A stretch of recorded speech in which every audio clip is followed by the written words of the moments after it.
지난달 친구 목사님 노회가 베가스에서 모였습니다. 4, 50명이 모여야 하는데 LA에서는 6명 이상 모임을 금지하고 있었습니다. 무엇보다도 실내에서 음식을 먹는 것 불가능했습니다. 어떻게 할까 의논하다가 베가스에서 모이기로 했다고 합니다. 그곳에도 노예 소속 교회들이 있으니까 그 교회들이 모임을 준비하면 되니까요. 내가 물었습니다. 어떻게 갈 거냐고. 자동차로 가기로 했다 합니다. 짧게 잡아서 4시간 반을 가야 되나요? 어떡하나 생각이 되어서 누구랑 갈 거냐고 물었습니다. 내 질문에 깜짝 놀라면서 이 시국에 그 긴 시간 누구랑 같이 한 자동차를 타고 갈 수 있느냐고. 사모님이 다른 데 출타 중이라서 혼자 가야 한다고 합니다. 그 먼 길을 혼자서 어떻게 갔다 올까? 누구라도 같이 갈 사람이 있으면 참 좋겠는데 생각이 들었습니다. 나는 혼자 어디를 가는 것이 늘 부담스럽습니다. 좀 먼 데를 갈 때면 아내에게 말합니다. 혹시 카풀용으로 같이 가줄 수 없느냐고. 몸에 가면 사모님도 같이 오셨느냐고 사람들이 인사를 합니다. 그러면 꼭 이렇게 이야기합니다. 네, 카풀용으로 따라왔어요. 이번 팬데믹 기간 중에 가장 힘든 일 가운데 하나가 혼자 있어야 된다는 것입니다. 사람들을 만날 수 없다는 것이죠. 외롭고 힘이 듭니다. 혼자 있는 거. 무엇보다도 혼자서 먼 길을 갔다 와야 된다는 거. 좋아할 사람 별로 없을 것입니다. 창세기에 보면 야곱이 혼자서 길을 갑니다. 형 에서가 곧 뒤를 쫓아올 것만 같습니다. 이놈 가기는 어딜 가? 하면서 목털미를 잡아챌 것 같습니다. 사람들이 많이 다니는 길, 형 에서가 생각할 때도 이놈이 도망가려면 당연히 그리로 가겠지 예상하는 그 길 택하지 않았습니다. 사람들이 별로 다니지 않는 산길을 걸어서 가고 있습니다. 야곱은 아버지와 형을 속였습니다. 아버지가 주는 장자의 축복을 가르쳤습니다. 아버지가 분노합니다. 형은 야곱을 죽이려고 합니다.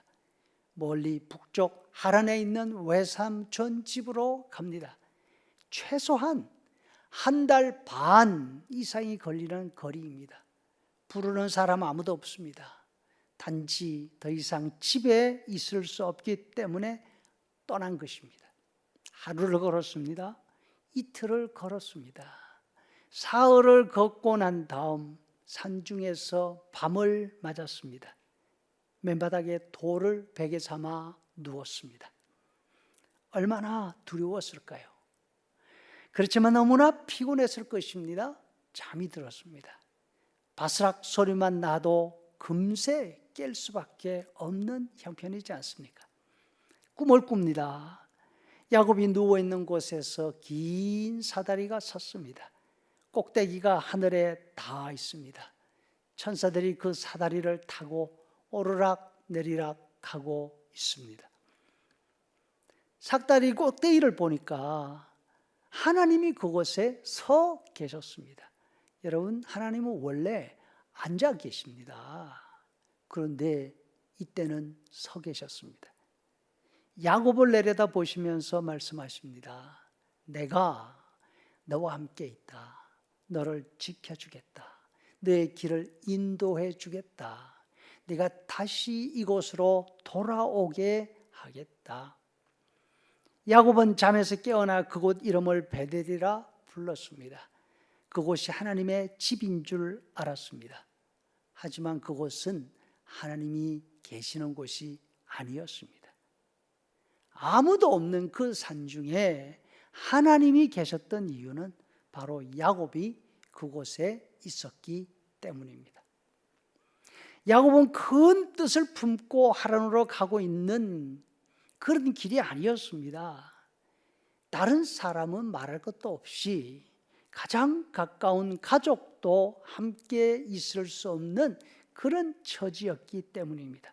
아버지의 신뢰를 잃었습니다. 형의 미움을 샀습니다. 어머니 리브가도 보호해 줄 수 없는 처지였습니다. 그럼에도 불구하고 하나님은 야곱과 함께 계셨습니다. 오랜 시간이 지났습니다. 야곱의 후손 이스라엘 나라가 야곱과 똑같은 처지에 떨어졌습니다. 잘못 살았습니다. 하나님께 범죄했습니다. 이웃 간에 죽이고 죽이는 관계가 되어버렸습니다. 더 이상 함께 살 수 없는 처지가 되었습니다. 앞으로 벌어질 일은 물구덩이에 들어가는 일만 남았습니다. 물구덩이에 빠질 일만 남았습니다. 예루살렘이 파괴되고 먼 나라 바빌론으로 포로 잡혀 끌려갈 것입니다. 이번에도 하나님이 그 야곱의 후손들에게 말씀하십니다. 너희 조상 야곱이 도망할 때 내가 그와 함께 있었다. 이번에도 내가 너희와 함께 있을 것이다. 너희가 불구덩이에 빠져서 고생하겠지만 나는 너희를 혼자 버려두지 않을 것이다. 성도 여러분, 하나님은 우리가 어떤 형편 가운데 있든지 우리를 혼자 있게 하지 않으십니다. 혼자 있게 되는 원인이 우리의 잘못 때문이라 하더라도 우리가 그 대가를 다 치를 때까지 우리 곁에 계시면서 치욕을 함께 겪으실 것입니다. 하물며 우리가 믿음으로 살아가려고 몸부림치면서 애쓰고 있다면, 그러다가 고난을 겪고 있다면 하나님은 절대로 우리를 혼자 두지 않으실 것입니다. 오히려 기뻐하시면서 그 고난 가운데 함께 하시면서 순간순간 위로하시고 격려해 주시리라 믿습니다.